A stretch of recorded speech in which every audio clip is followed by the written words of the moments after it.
लीजिए प्यारे विद्यार्थियों, हमारे पास में आ चुका है आपका कक्षा 10वीं अर्धवार्षिक परीक्षा 2025-26 के लिए आपका सामाजिक विज्ञान विषय का पेपर, जो कि प्यारे बच्चों आपका 11 नवंबर को होने वाला है। जी हाँ प्यारे बच्चों, 11 नवंबर 2025 को होने वाला कक्षा 10वीं का सामाजिक विज्ञान का अर्धवार्षिक परीक्षा का पूरा पेपर लेकर आ चुका हूँ। तो जल्दी से प्यारे बच्चों आप लोग इस पेपर को देख लें और पूरा पेपर समझ लें, ताकि प्यारे बच्चों आपको ये पेपर अच्छे से समझ में आ सके। अब चलो अपन जल्दी से आगे बढ़ते हैं, समझते हैं कि कक्षा 10वीं अर्धवार्षिक परीक्षा का आपका सामाजिक विज्ञान विषय का पेपर आपका परीक्षाओं में कैसा आएगा। देखिएगा प्यारे बच्चों, इस प्रकार से क्वेश्चन आपके पेपर में परीक्षा में पूछे जाएंगे, जैसे कि मैं आपको बताने वाला हूं। एक एक क्वेश्चन के आंसर को प्यारे बच्चों आप लोग अच्छे से देख कर जाना, ताकि आपको पूरा पेपर अच्छे प्रकार से समझ में आ सके। तो देखो प्यारे बच्चों, ये रहा आपका पूरा क्वेश्चन पेपर। आप लोग अच्छे से इस पेपर को देख लेना, अब पूरा पेपर अच्छे से समझ लेना। ये कक्षा 10वीं अर्धवार्षिक परीक्षा 2025-26 का सामाजिक विज्ञान विषय का पेपर है। आप लोग अच्छे से इसको देख कर जाना। अब चलो मैं आपको एक एक क्वेश्चन के आंसर को बताता हूँ। देखो ये रहा पूरा आपका क्वेश्चन पेपर। निर्देश प्यारे बच्चों आपके पेपर में परीक्षा में आपको ये दिए गए हैं। इस प्रकार से आप लोग इन निर्देशों को पढ़ लेना और पूरा पेपर समझ लेना। अब चलो इसके बाद में प्यारे बच्चों मैं आपको पूरा पेपर बता देता हूं, ताकि आपको पूरा पेपर अच्छे प्रकार से समझ में आ सके। देखो प्यारे बच्चों, ये रहा पूरा क्वेश्चन पेपर। आप लोग अच्छे से इसको देख लें और पूरा पेपर समझ लें। पहला क्वेश्चन पढ़ते हैं, मृदा निर्माण में सबसे अधिक योगदान होता है। देखो प्यारे बच्चों, मृदा निर्माण में सबसे अधिक योगदान किसका होता है? सेल का होता है। अब अगला क्वेश्चन, सरदार सरोवर बांध बना है। देखो प्यारे बच्चों, नर्मदा नदी पर बना है। और अब अगला क्वेश्चन, मुंबई में पहली कपड़ा मिल स्थापित हुई। तो देखो प्यारे बच्चों 1854 में स्थापित हुई थी। और सिंगली को श्रीलंका में कब राजभाषा घोषित किया गया? देखो इसका राइट आंसर आपका 1956 आ जाएगा। और अब अगला क्वेश्चन, राष्ट्रीय विकास का अर्थ है। देखो प्यारे बच्चों, इसका अर्थ होता है उपरोक्त सभी, ठीक है। और कपास किस प्रकार का उत्पाद है? तो देखो इसका राइट आंसर आपका आ जाएगा प्राकृतिक उत्पाद है। इस प्रकार से आप लोग इन क्वेश्चन के उत्तर को देख लें और पूरा पेपर यहाँ तक का समझ लें आप लोग।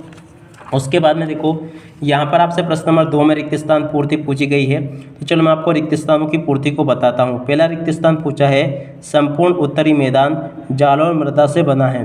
दूसरा क्वेश्चन, देश में आधे से अधिक वन क्षेत्र आरक्षित वन क्षेत्र में घोषित किए गए हैं। मादानी बेसिन में हीराकुंड बांध परियोजना जल संरक्षण और बाढ़ नियंत्रण का समन्वय है। और अब अगला क्वेश्चन, बेल्जियम की कुल आबादी का 59% हिस्सा फ्लेमिश इलाके में रहता है। और यहाँ पर आपको लिखना होगा, जाति पर आधारित सामाजिक विभाजन सिर्फ भारत में ही है। और अब अगला क्वेश्चन, भूमिगत जल भौम जल का साधन का एक उदाहरण है। तो देखो प्यारे बच्चों, इस प्रकार से आप लोग यहाँ तक के इन क्वेश्चन को देख लें और इनके उत्तर को भी समझ लो। और उसके बाद में देखो यहाँ से आप लोग जोड़ी को देख कर जाना। जोड़ी आपके पेपर में परीक्षाओं में इस प्रकार से पूछी जाएगी। पहला क्वेश्चन पूछा है, बांधवगढ़ राष्ट्रीय उद्यान, इसकी जोड़ी मध्य प्रदेश से मिल जाएगी। चाय की जोड़ी का मिलान प्यारे बच्चों आपका असम से हो जाएगा। फ्रांस की क्रांति की जोड़ी का मिलान प्यारे बच्चों 1789 से हो जाएगा। रोलर टैक्टिक की जोड़ी का मिलान प्यारे बच्चों 1919 से हो जाएगा। बेल्जियम की भाषा प्यारे बच्चों आपके डच एवं फ्रेंच होगी। करेंसी की जोड़ी का मिलान प्यारे बच्चों आपका देश की सरकार उसे प्राधिकृत करती है, ऐसे इससे हो जाएगा। तो ऐसे आप लोग यहाँ तक के इन क्वेश्चन के उत्तर को देख लो। ये यहाँ तक के सभी क्वेश्चन के उत्तर प्यारे बच्चों मैंने आपको बता दिए। अब चलो इसके बाद में अपन आगे बढ़ते हैं, आगे के सभी क्वेश्चन और उन क्वेश्चन के उत्तर को देख लेते हैं। देखो प्यारे बच्चों, आगे आपको यहाँ पर सत्य सत्य देखने को मिलेंगे। सत्य सत्य में पहला क्वेश्चन, मध्य प्रदेश में स्थायी वनों के अंतर्गत सर्वाधिक वन क्षेत्र है। ये भी आपका सत्य होगा। बहुउद्देशीय योजनाओं के कारण भूकंप आने की संभावनाएं बढ़ जाती है। ये भी आपका सत्य होगा। 1805 में फ्रांस की क्रांति हुई थी, असत्य होगा। यूरोपीय संघ का मुख्यालय ब्रुसेल्स है। ये भी प्यारे बच्चों आपका सत्य होगा। 2011 की जनगणना के अनुसार पुरुषों की साक्षरता दर 76% है। ये भी प्यारे बच्चों आपका असत्य हो जाएगा। किसी भी अर्थव्यवस्था को 4 क्षेत्रों में बांटा गया, ये भी प्यारे बच्चों आपका असत्य होगा। ऐसे यहाँ तक के सभी क्वेश्चन के उत्तरों को आप लोग देख लीजिएगा। उसके बाद में देखो यहाँ पर आपसे प्रश्न नंबर 5 में एक शब्द या फिर एक वाक्य में उत्तर पूछा जाएगा।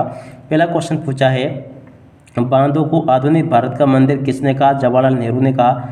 पवन और सौर ऊर्जा संसाधनों की बहुतायत किस राज्य में है? तो देखो गुजरात, महाराष्ट्र, तमिलनाडु राज्य में है। और औद्योगिक क्रांति सबसे पहले किस देश में प्रारंभ हुई? तो देखो पहले जो ब्रिटेन में प्रारंभ हुई। और अब अगला क्वेश्चन, श्रीलंका किस वर्ष में स्वतंत्र राष्ट्र बना? तो देखो पहले जो 4 फरवरी 1948 में स्वतंत्र राष्ट्र बना। 2011 की जनगणना के अनुसार भारत में साक्षरता दर क्या थी? देखो पहले जो 74.04% थी। और अब अगला क्वेश्चन, सूचना एवं संचार प्रौद्योगिकी को संक्षेप में क्या कहते हैं? देखो प्यारे बच्चों, उसको IT कहते हैं। ठीक है, यहाँ तक के सभी क्वेश्चन के उत्तर प्यारे बच्चों मैंने आपको बता दिए हैं। अब चलो उसके बाद में अपन आगे बढ़ते हैं, आगे के सभी क्वेश्चन के उत्तरों को देखते हैं। देखो प्यारे बच्चों, यहाँ पर क्वेश्चन पूछे हैं, आरक्षित वन क्या है? देखो प्यारे बच्चों, इस क्वेश्चन के उत्तर को यहाँ से देख लो, आरक्षित वन क्या, इस क्वेश्चन का उत्तर ये लिखा है। पारिस्थितिक तंत्र से क्या तात्पर्य, इस क्वेश्चन के उत्तर को यहाँ से देख लें। और उसके बाद में देखो प्रश्न नंबर 7 पूछा है, अभयारण्य किसे कहते हैं? तो देखो अभयारण्य किसे कहते हैं, इस क्वेश्चन के उत्तर को यहाँ से देख लें। जैव विविधता क्या है, इस क्वेश्चन के उत्तर को प्यारे बच्चों यहाँ से देख लें। और अब अगला क्वेश्चन पढ़ते हैं, रोपण कृषि की 2 विशेषताएं बताइए। देखो प्यारे बच्चों, रोपण कृषि की 2 विशेषता यहाँ से देख लें। और अब अगला क्वेश्चन, जूट को सुनहरा रेशा क्यों कहते हैं, इस क्वेश्चन के उत्तर को यहाँ से देख लीजिएगा।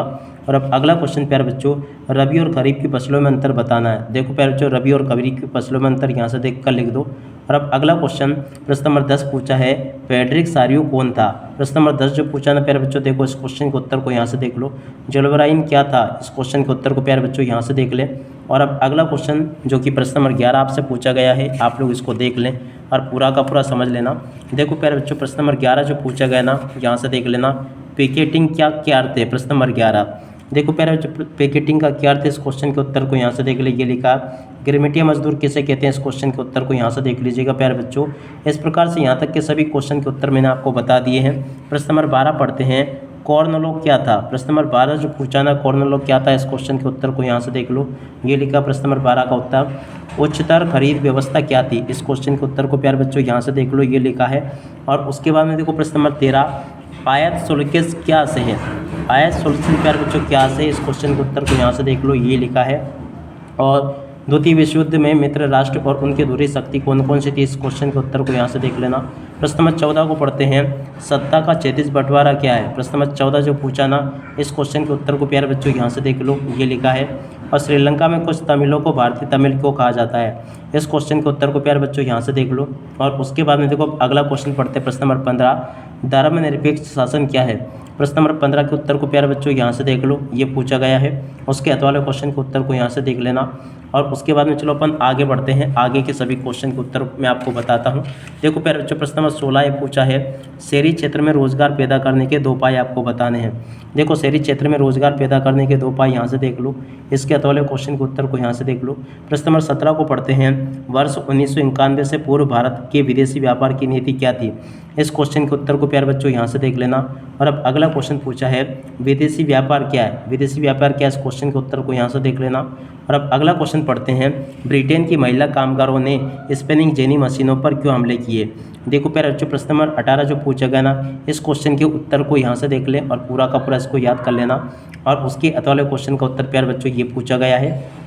प्रश्न नंबर 19 को देखते हैं, संघीय शासन व्यवस्था की कोई 3 विशेषताएं प्यारे बच्चों आपको बतानी। प्रश्न नंबर 19 में देखो, प्रश्न नंबर 19 के उत्तर को यहाँ से देख लें, इसके अत वाले क्वेश्चन के उत्तर को यहाँ से देख लें। और उसके बाद में देखो प्यारे बच्चों, अगले क्वेश्चन को यहाँ से देख लीजिएगा आप लोग, जो कि मैं आपको बता रहा हूँ।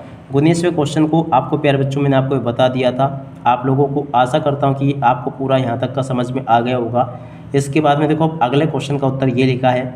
और उसके बाद में देखो अगला क्वेश्चन पढ़ते हैं, प्रश्न नंबर 20वें क्वेश्चन के उत्तर को प्यारे बच्चों यहाँ से देख लेना, ये पूछा गया है। 20 के अत वाले क्वेश्चन को यहाँ से देख लें। भारतीय रिजर्व बैंक के 3 कार्य यहाँ से आपको लिखने हैं। और 21वां क्वेश्चन प्यारे बच्चों अपन पढ़ते हैं कि 21वां क्वेश्चन आपके पेपर में परीक्षा में किस प्रकार से पूछा गया है। देखिएगा प्यारे बच्चों, 21वां क्वेश्चन ये पूछा है, मृदा प्रदूषण के कोई 4 कारण आपको बताने हैं। देखो प्यारे बच्चों, मृदा प्रदूषण के 4 कारण यहाँ से देख कर लिख दें।